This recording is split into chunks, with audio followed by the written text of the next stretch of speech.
कहानी की शुरुआत होती है एक छोटे लेकिन बहुत ही खूबसूरत गांव से। ये गांव पहाड़ों के बीच बसा हुआ था, लेकिन यहाँ के लोगों की जिंदगी जानवरों से भी बदतर थी। ज्यादातर लोग सड़कों पर भीख मांगकर या छोटी मोटी मजदूरी करके अपना गुजारा करते थे। इसी गांव में रहता था एक लड़का, रायस्टार। वो भी गरीब था, लेकिन उसका दिल सोने का था। उसके दिमाग में हमेशा एक ही बात घूमती रहती थी, मुझे अपने गांव के लोगों की जिंदगी बदलनी है, हर हाल में। एक रात गांव के कोने में बनी एक पुरानी झोपड़ी में 3 दोस्त चुपचाप बैठे थे, रायस्टार, ज्ञान भाई और अज्जू भाई। चारों तरफ अंधेरा था, लेकिन इनके दिमाग में एक बेहद खतरनाक योजना बन रही थी। रायस्टार बोला, देखो, अगर हमें अपने गांव के लोगों के लिए कुछ करना है तो हमें पैसा कमाना होगा। तुम्हारे पास कोई आइडिया है? ज्ञान भाई बोला, तो क्यों ना हम एक बैंक को टारगेट करें, वहाँ बहुत सारा पैसा होता है। अज्जू भाई बोला, प्लान तो बढ़िया है, लेकिन बहुत खतरनाक भी है। इसके लिए हमें रात में निकलना पड़ेगा और चेहरों पर मास्क भी पहनना होगा। बैंक में मेरा एक दोस्त है, वह छोटू, वो हमारी मदद करेगा अंदर जाने में। तीनों ने एक दूसरे की तरफ देखा और फैसला हो गया। रात के अंधेरे में तीनों दोस्त एक काली बाइक पर निकले, चेहरों पर काले मास्क। जिस बैंक को चुना था वहाँ बाहर गार्ड था, उनका पुराना दोस्त छोटू।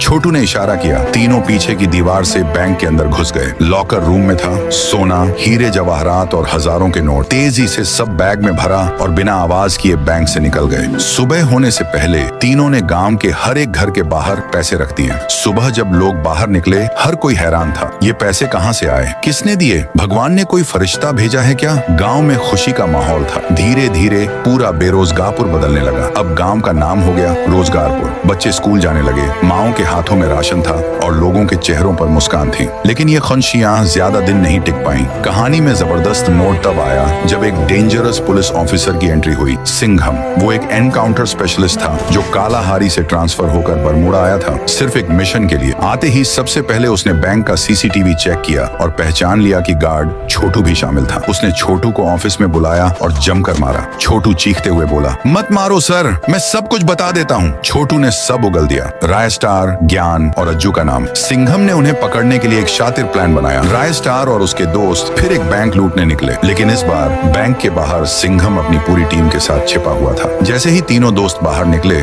सामने था पूरा पुलिस फोर्स। रायस्टार समझ गया, अब नहीं बच पाएंगे। तीनों ने नीचे जमीन पर घुटने टेक दिए और खुद को सरेंडर कर दिया। लेकिन सिंघम का मकसद कुछ और था। वो आगे आया, अपनी गन रिलोड की और रायस्टार के सामने ज्ञान भाई और अज्जू भाई को गोली मार दी। दोनों जमीन पर गिर पड़े। रायस्टार की आंखों से आंसू निकल पड़े। सिंघम बोला, अब तेरी बारी है। उसने रायस्टार के सिर पर बंदूक रख दी और रायस्टार भी अपने दोस्तों के साथ जमीन पर गिर जाता है। पार्ट 2 देखने के लिए कमेंट करो पार्ट 2 और शेयर करो अपने फ्री फायर वाले दोस्तों के साथ।